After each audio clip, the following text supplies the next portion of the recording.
오비의 말씀은 누가복음 3장으로 되어 있습니다. 누가복음 3장 1절에서부터 14절에 있는 말씀인데 제목을 세례 요한의 사역 이렇게 잡아놨어요. 누구의 사역이라고요?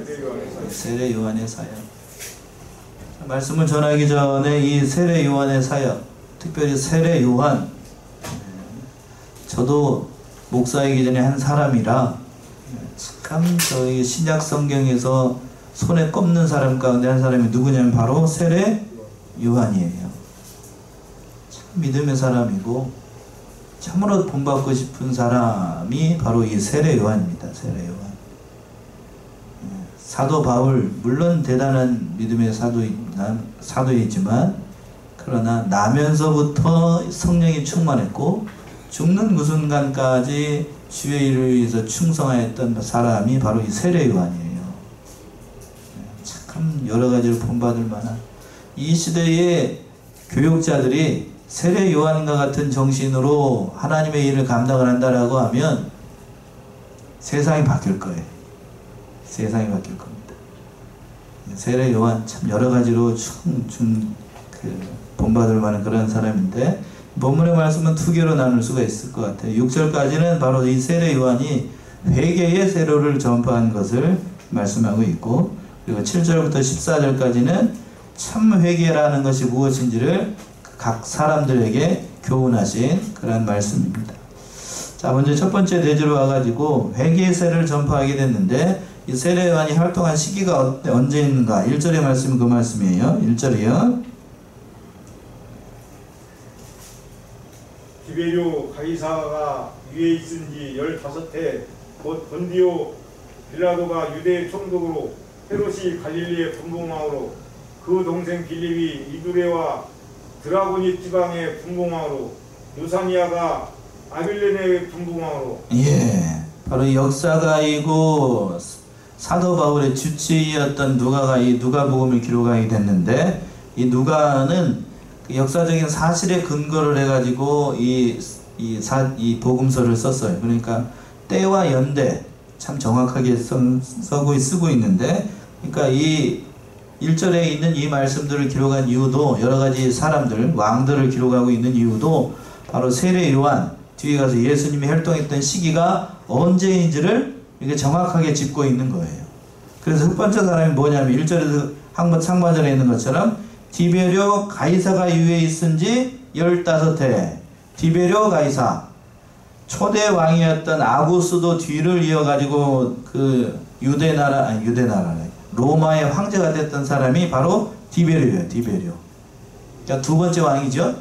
그 뒤를 이어서 왕이 됐던 사람이 이 사람이었는데, 그래서 15년이라고 하면 약 주후 27년경 세례 요한이 활동했던 시기가 나오는 거예요. 예수님도 뒤에 가서 6개월 뒤에 이제 공생애를 시작을 하시게 되니까 이때에 시작을 한 겁니다. 그러니까 본디오 또 빌라도가 유대 총독으로 있을 때에 본디오 빌라도가 활동했던 유대 총독으로 와가지고 그 재임했던 때에 세례 요한이 또 활동을 했고, 또 헤롯이 갈릴리의 분봉왕으로, 이 헤롯은 대헤롯의 아들입니다. 헤롯 안디바를 얘기를 하는 거예요. 성경에서 나오는 헤롯 안디바, 보통 헤롯이라고 얘기하는 사람은 거의 이 안디바라고 생각을 해도 돼요. 헤롯 안디바. 그래서 이 헤롯 안디바 참 별로 반갑지 않은 사람이에요. 헤롯 안디바. 그리고 그 동생 빌립, 또 루사니아가 분봉왕으로 있을 때에 이 세례 요한이 활동을 했다는 얘기입니다. 그리고 또 별로 반갑지 않은 사람이 등장을 하는데 2절의 말씀이죠. 2절이요. 안나스와 가야바가 대제사장으로 있을 때 하나님의 말씀이 빈들에서 사가랴의 아들 요한에게 임한지라. 예, 안나스와 가야바가 대제사장으로 있을 때 안나스 그리고 가야바. 안나스는 주후 7년경에 대제사장이 돼가지고 7년 되는 해에 그 대제사장 별로 반갑지 않은 사람이, 성경에도 이제 새벽에 나오신 분들은 잘 아시겠지만 이 안나스가 가야바의 장인이에요. 가야바 장인. 그리고 가야바는 누구인가? 대제사장이었는데 이 가야바가 예수님을 뭐한 사람이죠? 재판한 사람이에요. 그리고 사형을 언고했던 사람이에요. 요한복음에 보게 되면 아주 이 가증스러운 행태가 잘 나타나게 되는데 별로 그 집안이 그래. 그 집안이 안나스도 마찬가지고 가야바도 마찬가지고 대제사장이라고 하면서도 예수님이 누구인지도 알아보지도 못하고 그 예수님을 결국에는 십자가에 못 박는데 앞장을 섰던 사람이 이 가야바 대제사장입니다. 별로 반갑지 않은 사람이에요. 별로 반갑지 않은 사람. 그리고 또 그때에 세례 요한이 활동을 했다고 하는데 하나님의 말씀이 빈들에서 사가랴의 아들 누구에게 임했어요? 요한에게 임하였습니다. 하나님의 말씀이 빈들의 광야에 있을 때에 그 요한에게 임했다라고 하는 건데 말라기 선지자 오늘 말라기 말씀 배웠죠? 그 말라기 선지자 이후로 400년 만에 하나님의 말씀 누구에게 임했냐면 사가랴의 아들 바로 세례 요한에게 임한 거예요. 몇 년 만에요? 400년 만에. 선지자의 대가 끊어졌다라고 절망했을 그때에 최후의 선지자라고 일명 얘기하는 이 세례 요한이 등장을 해가지고 주의 길을 평탄케 하는 마지막 그 선지자의 사명을 잘 감당했던 게 바로 세례 요한이었어요. 그러니까 하나님께서 빛을 보내신 거죠. 어떤 의미에서 보게 되면 세례 요한이 나타나기 때문에 예수님이 나타났다고 해도 가언이 아닐 정도로 이 세례 요한이 대단한 영향력을 행사를 했습니다. 참으로 기이한 역사였어요. 세례 요한. 참 본받고 싶은 사람이고 여러분들도 이 세례 요한의 성품을 한번 본받으면 참 귀할 것 같아요. 세례 요한. 자 봅시다. 이 세례 요한이 그때 성령이 임해가지고 회개의 세례를 전파하게 되는데 그 말씀이 3절에 나오지요? 3절 보시면 요한이 요단강 부근 각처에 와서 죄사함을 얻게 하는 회개의 세례를 전파하니 예, 죄사함을 얻게 하는 회개의 세례를 전파했습니다. 요단강 근처에서. 그러니까 세례 요한의 세례를 받기 위해서 죄인들이 많이 오게 됐는데 바로 그리스도에게로 인도하는 그 회개의 세례를 지금 세례 요한이 베풀었던 거예요. 즉 회개의 세례라고 하는 것은 내가 얼마나 끔찍한 죄인인가를 깨닫게 되는 그 세례. 그 세례를 세례 요한을 통해서 얘기를 했던 겁니다. 뒤에 가서 나오는데 이스라엘 백성들을 보고 뭐라고 얘기를 하는가 한번 보세요. 자, 4절 한번 읽어보시세요. 4절. 선지자 이사야의 책에 쓴 바 광야에 외치는 자의 소리가 있어 가로되 너희는 주의 길을 예비하라. 그의 첩경을 평탄케 하라. 예, 여기서부터 6절까지 세례 요한이 그 한 사역에 대해서 얘기를 한 건데 이 말씀은 이사야 선지자를 이용해서 한 말입니다. 이사야 40장을 한번 가봅시다. 진짜로 그런가? 이사야 40장 3절에서부터 5절 한번 보세요. 이사야 40장 3절에서부터 5절. 외치는 자의 소리여 가로되 너희는 광야에서 여호와의 길을 예비하라. 사막에서 우리 하나님의 대로를 평탄케 하라. 골짜기마다 두두워지며 산마다 작은 산마다 낮아지며 구르지 않은 곳이 평탄하게 되며 험한 곳이 평지화될 것이요 여호와의 영광이 나타나고 모든 육체가 그것을 함께 보리라. 대저 여호와의 일이 말씀하셨느니라. 예, 이거예요. 이 말씀 그대로 3절부터 이 4절부터 6절까지 있는 말씀이 이 이사야 선지자의 말씀 그대로 인용을 한 겁니다. 그래서 그 말씀 그대로 세례 요한이 와서 광야에 외치는 자의 소리의 역할을 한 거예요. 광야에 외치는 자의 소리. 자 봅시다. 소리. 세례 요한이 자기를 가리켜서 광야에 외치는 자의 소리라고 얘기를 했던 거예요. 소리는 그 말을 전파하고 나면 그 소리가 있는 건가요? 없어지는 건가요? 없어지죠? 제가 지금 이렇게 얘기하는 것도 잠시 뒤면 어떻게 되죠? 사라집니다. 사라져요. 바로 지금 세례 요한의 역할이 바로 광야에서 외치는 자의 소리와 같다라고 이 세례 요한의 자기를 얘기를 한 거예요. 그러니까 늘 말씀만 전하고 그 얘기만 했던 것이 바로 세례 요한이에요. 자신은 없어지고 뭐만 나타나는가? 결국 말씀만 나타나게 하는 역할을 누가 했는가 하면 세례 요한이 했던 거예요. 참 세례 요한이 이런 대목에서 참 귀한 거예요. 그러나 여기서 한 가지 우리가 놓치지 말아야 되는 것은 세례 요한이 말씀을 전파했다는 그 사실은 없어지나요? 없어지지 않나요? 없어지지 않아요. 쉽게 얘기해서 요즘 젊은 사람들이 얘기하는 그 팩트, 예? 말했다는 그 사실, 그건 없어지지 않아요. 그러나 그 소리는 없어집니다. 바로 그 사실, 그 역할을 지금 세례 요한이 했던 거예요. 그러니까 자기는 뒤에 가서도 이제 다음 주에 나오게 되지만 그 자신의 역할을 참 잘 깨닫고 오직 예수 그리스도, 오직 하나님의 말씀만 전했던 사도가, 이 선지자가 바로 이 세례 요한이었어요. 여러 가지 모양에서 참 귀한 겁니다. 오늘날의 많은 그리스도의 종들, 하나님의 종들이 하나님의 영광을 도둑질하고 어떻게 하면 이 땅에서 잘 먹고 잘 살 것인가, 여기에만 눈이 띄어가지고 그렇게 하는 목사들이 많은데, 그러나 세례 요한은 그런 사람이 아니었어요. 성품적으로나 인격적으로나 영적으로나 도덕적으로나 윤리적으로나 세상 모든 것으로도 참 귀한 사람이에요. 그렇죠? 참 귀한 사람이에요. 어느 곳 하나 인간적으로 봤을 때에 큼을 잡을 만한 곳이 단 한 군데도 없습니다. 단 한 군데도 없어요. 여러분들이 진짜로 좋아할 만한 사람이 바로 세례 요한이에요. 그러니까 그걸 다 아는 사람들이, 여러분들도 알고, 그리고 또 그 당시 유대 사람들도 세례 요한 하면 알 정도로 아주 막강한 영향력을 행사했던 사람이 바로 이 세례 요한이에요. 세례 요한. 그렇다고 해서 세례 요한의 집안, 가문이 그냥 뭐 이 하찮은 집안 사람이 아니고 뭐한 집안이었죠. 앞에서 다 살펴봤지만 뭐하는 집안이었어요? 아버지가 뭐예요? 아버지가 제사장이에요. 그때 당시 제사장은 모든 유대 사람들로 존경을 받는 집안이에요. 그런 집안의 아들이 광야에서 외치는 자의 그 선제자의 역할을 하고 있으니 참으로 귀한 거죠. 그게 더 귀한 거예요. 그러니까 오늘날로 얘기를 하면 어떻게 할까? 누구의 아들쯤으로 얘기를 해야 될까? 오늘날은 저기 대한민국에서 가장 존경받을 위치에 있는 사람이 누굴까요? 잘 없어가지고 참 예가 잘 안 떠오르는데, 예. 아무튼 그 사람의 아들이 그 모든 것 지위와 신분을 다 내려놓고 광야에 와가지고 하나님의 말씀을 전하는 거예요. 그러니까 귀하죠? 그래요. 오늘은 요즘 얘는 그다 그런 사람이 없죠.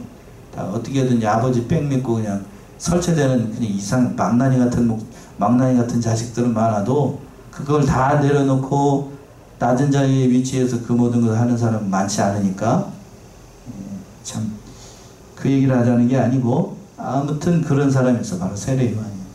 광야에 외치는 자의 소리, 그 일을 잘 감당했던 게 세례 요한이고, 또 뭐라고 얘기했어요? 너희는 주의 길을 어떻게 하라? 예비하라. 그의 첩경을 평탄케 하라. 그 사명을 감당했던 것이 바로 세례 요한이었습니다. 첩경, 큰 길 또는 잦아진 길, 뭐 그런 의미가 담겨 있습니다. 또 5절 보시면은요, 5절. 모든 골짜기가 메워지고 모든 산과 작은 산이 낮아지고 굽은 것이 곧아지고 험한 길이 평탄해질 것이요. 예, 이사야 말씀 그대로 모든 골짜기가 메워지고, 영적인 의미가 더 중요해요.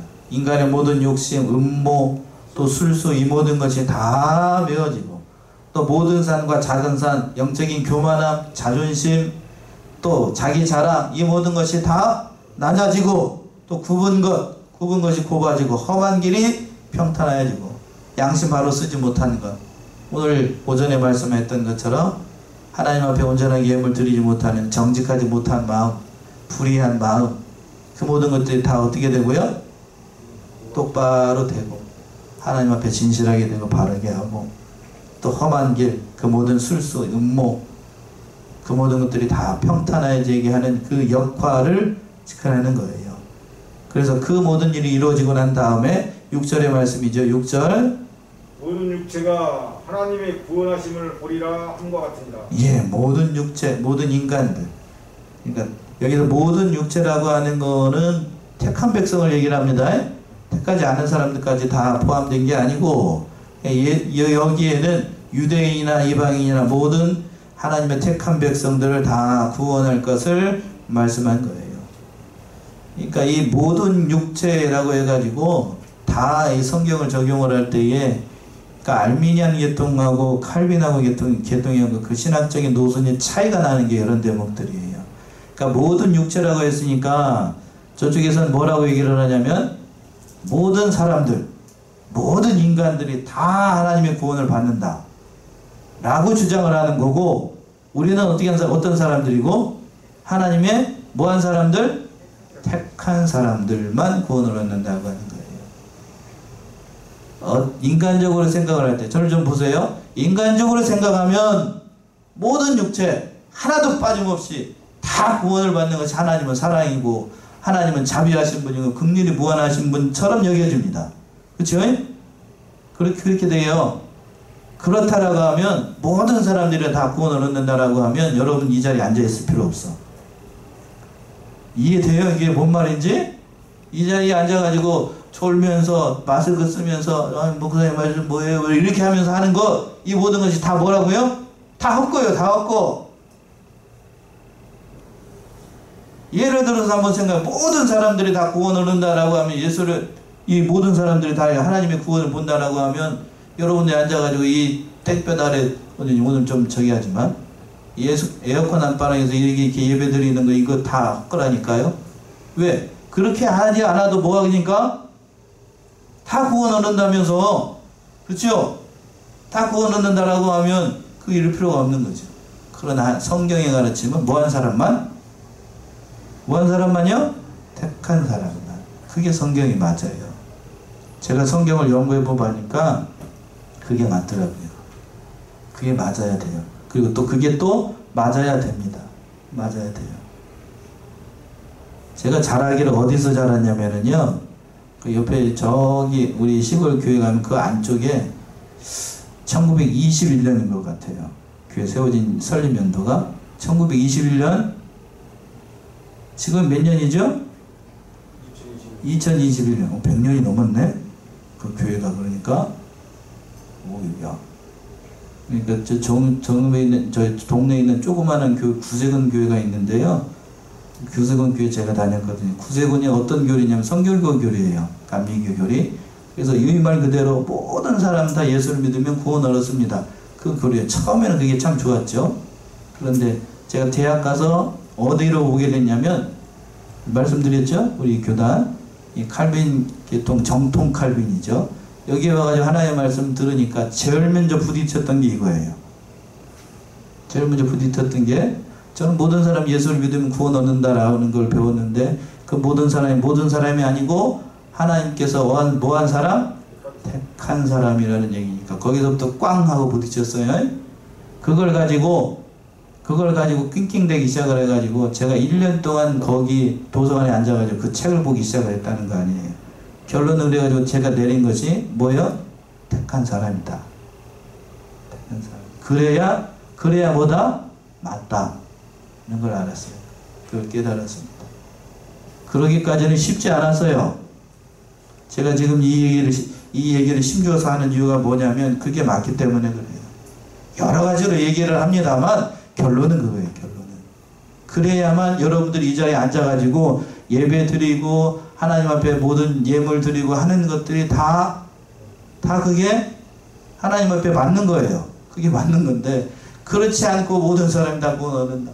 아이고, 여러분들이 하는 모든 것이 다 헛거가 된다니까요. 이해되십니까? 이게 뭔 말인지? 자, 그래, 거기까지 합시다. 더 진도 나가면 이상해질 것 같으니까. 두 번째 제절 와가지고 7절부터 얘기하면 참된 회개를 세례 요한이 선포를 했습니다. 7절이요?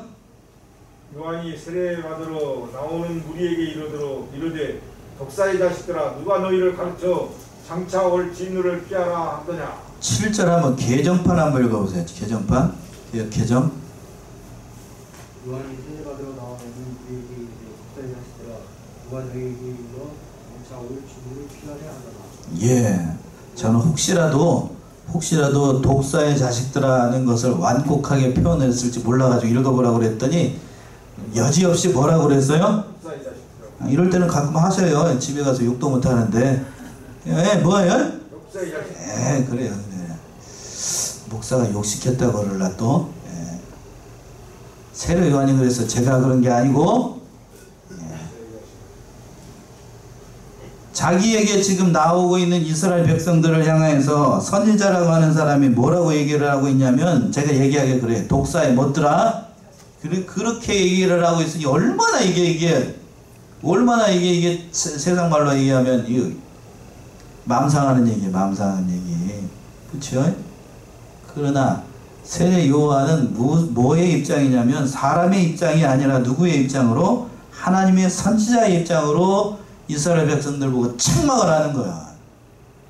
저는 못하겠어. 예. 이렇게 얘기를 하는 거예요.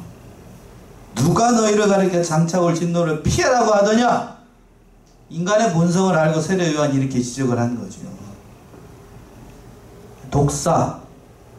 독사 그렇죠? 독사는 독을 가지고 있어가지고 사람이나 동물을 해하는 그 뱀 아니에요. 뱀. 요즘 뱀도 귀해가지고 독사도 잘 보기가 어려워요. 저희 시골집에 가도 독사 보기가 참 어렵습니다. 저희 집에는 예전에는 뉘에를 켜가지고 뽕밭이었어요. 뽕밭. 분명히 뽕밭이었는데 유명했습니다. 뽕밭에 가면 여름 때 좀 지금 때는 좀 가을 뒤에 좀 있으면 나올 것 같은데 그 가을 뒤에가 나오기 전에 그 뽕밭에 들어가기에는 뭐가 많았냐면 뭐가 많았을 것 같아요? 뱀들이 많았어요. 뱀들 물뱀, 꽃뱀 해가지고 뱀들이 막 그 뽕나무 그 오래된 그 뽕나무 있죠? 저희 집은 뽕나무가 오래돼가지고 그 고목 비슷하게 돼가지고 그 고목 사이 밑으로 그 봄에 다 비거든요? 안 해보셨어요? 예, 다 비면은 여름에는 봄에는 싹 다 빕니다. 밑둥까지. 그럼 이제 요맘때쯤 되면 이렇게 가지 쫙 올라와가지고 막 숯불처럼 우겨져요. 그러면 그 빈 사이로 해가지고 뱀이 이렇게 딱 다리를 트고 있습니다. 그러면 제가 거기 들어갔다가 아주 그냥 시겁해가지고 막 그랬던 대목들이 있는데 그럼 독사가 나와가지고 그 얘기를 했습니다. 근데 지금은 뱀도 귀해가지고요. 다 잡아먹어서 그런지 뭐하는지 알 수가 없지만 뱀도 귀합니다. 그러니까 회개하지 않는 이스라엘 백성들 거기까지만 하고 회개하지 않는 이스라엘 백성들 뭐라고 비유를 하는 거냐 바로 이 독이 있는 뱀과 같다.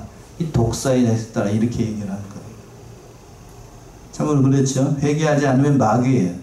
뱀은 뭐를 상징을 하냐면 성경에서 마귀를 상징하죠. 마귀. 독사의 자식들이라는 얘기는 그러니까 너희는 하나님의 백성이 아니고 누구의 백성이라는 얘기예요?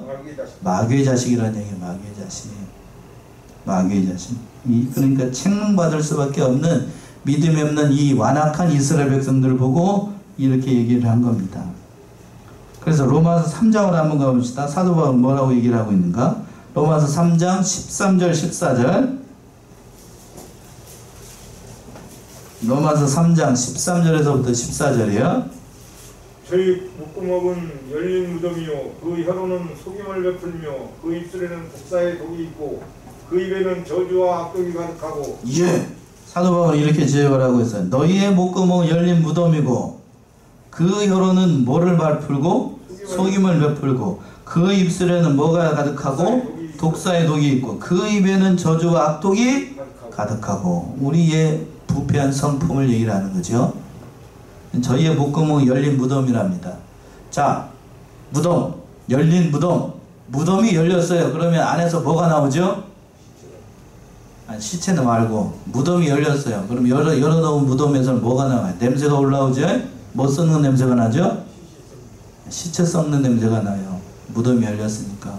입이 열렸으니 우리 목구멍에서 열면 뭐만 나온다는 얘기인가 하면 이빨 안 닦아가지고 이 안 닦아가지고 입냄새 난다는 얘기가 아니고 뭐만 나온다고 입속에서 시체 썩는 냄새만 난다고요. 입만 열면 뭐밖에 안 나와? 입만 열면 악취가 나와요. 악취가. 여러분은 입만 열면 악취가 나오나요? 아니면 향기로운 냄새가 나나요? 예? 예? 여러분은 입을 열면 향기로운 냄새가 나요? 예. 죄송한데 지금 저기 안에 못 듣고 있어서 그러는데 어린 우진이도 아침에 일어나면 입을 열잖아요. 그러면 좋은 냄새가 날 것 같아요? 아니면 썩는 냄새가 날 것 같아요? 악취가 납니다. 사람은 젊으나 늙으나 악취가 납니다. 악취가. 그 인간의 본성이 어쩔 수가 없어. 제가 뭐 저기 하는 거 나쁜 말을 가르쳤겠어요? 뭐 부모가 나쁜 말을 저기 하라고 그랬겠어요? 그런데 그 입을 열면 나쁜 소리 나오는 거는 가르치지 않아도 자동적으로 나옵니다. 여러분 그 경험하셨어요? 본성이 그래요. 본성이. 저 아이가 태어날 때요. 엄마 뱃속에서 태어날 때 왜 아이가 이렇게 주먹을 쥐고 나올까요? 주먹이 이렇게 피고 나왔다는 얘기 들어보셨어요? 이렇게 피고 나왔다는 사람 없고 다 아이들 태어날 때 보게 되면 뭘 죽이죠? 칵 하고 인상 쓰고 그냥 깡 하고 울고 나옵니다. 왜 그럴까요?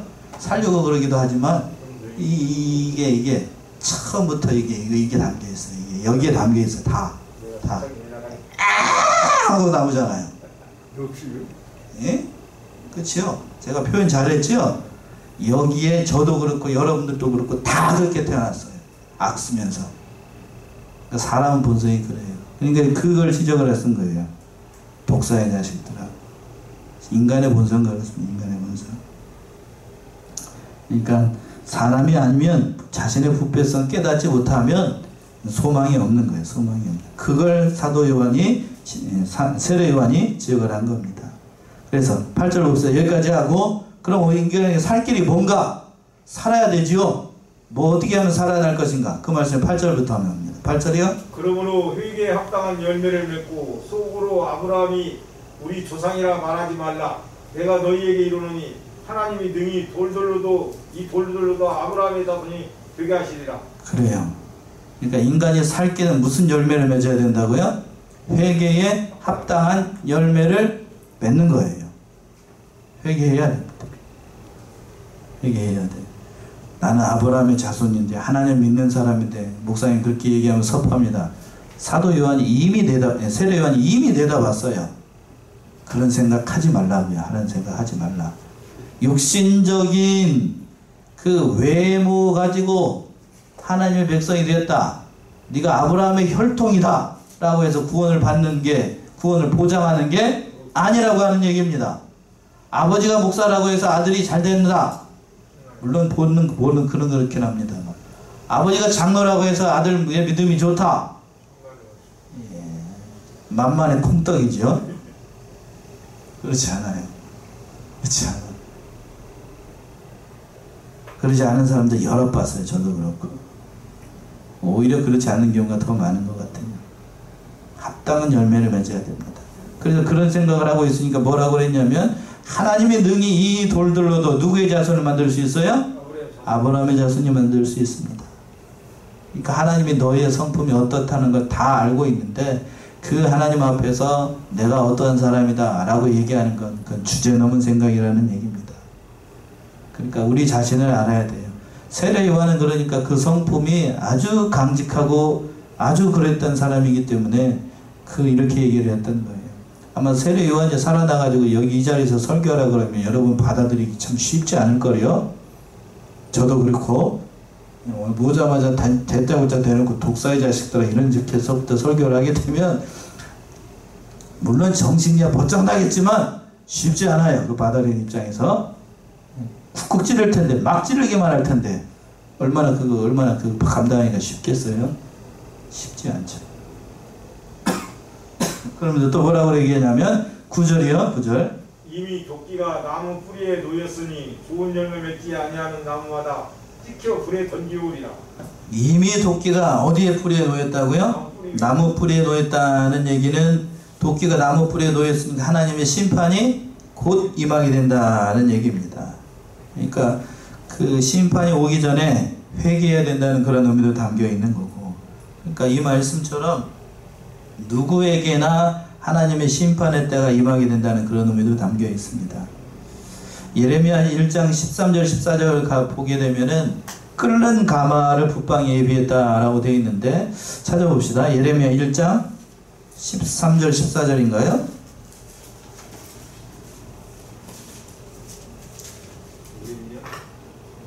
네, 그러는데 1장 13절 14절 여호와의 말씀이 다시 내게 임하니라.